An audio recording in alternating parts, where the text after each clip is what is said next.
Le Soulam, c'est l'échelle. Voilà encore un terme qui intéresse les rapports entre le ciel et la terre. Mais avant de tenter de monter à cette échelle, allons voir Soulam à sa racine.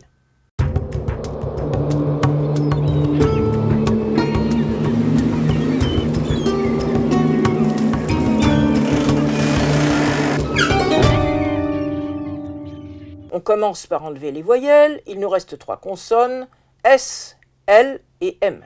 Une racine bien connue, puisqu'on la trouve dans salam, le salut, et même dans islam, au sens étymologique, le fait de chercher sa sauvegarde, comme on l'a déjà vu dans Muslim. Mais alors, quel rapport avec une échelle? En fait, il n'y en a aucun, parce que Soulam est un terme emprunté à l'araméen que l'on trouve dans les inscriptions sur pierre de l'Arabie du Nord. Le terme apparaît 2 fois dans le Coran et on comprend qu'on est toujours dans la représentation de l'impossibilité de s'élever vers le ciel.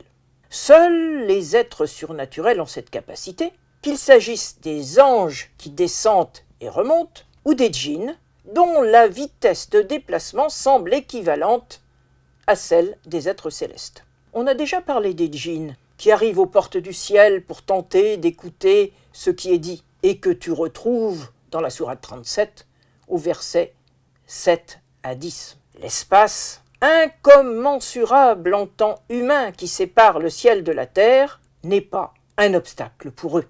Il en va tout autrement des hommes. C'est ce qui nous est dit dans les 2 passages coraniques où est cité le terme Soulam.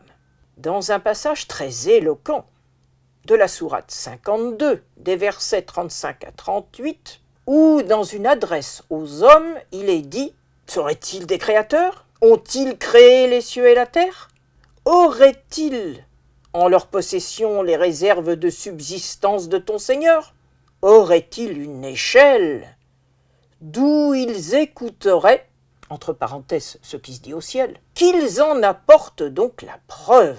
Dans le second passage s'exprime, là encore, la vision de l'impossible quand il est dit, dans 6.35, « Ah, si tu pouvais creuser un tunnel sous la terre, ou avoir une échelle, afin de rapporter au tien un signe qui parvienne à les convaincre. » On est dans un de ces moments où Muhammad désespère de rallier les siens.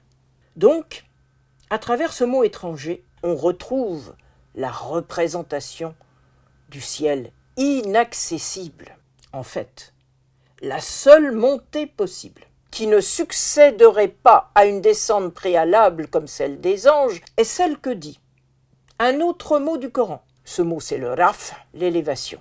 Elle concerne 2 figures. Celle d'Idriss, qui représente le prophète Élie, dans Coran 19.57, et celle de Jésus, sur la figure duquel nous reviendrons dans 2 passages, 3.57 et 4.158, qu'on peut considérer comme un enlèvement au ciel qui n'a rien à voir avec une montée, c'est-à-dire avec un mi'raj.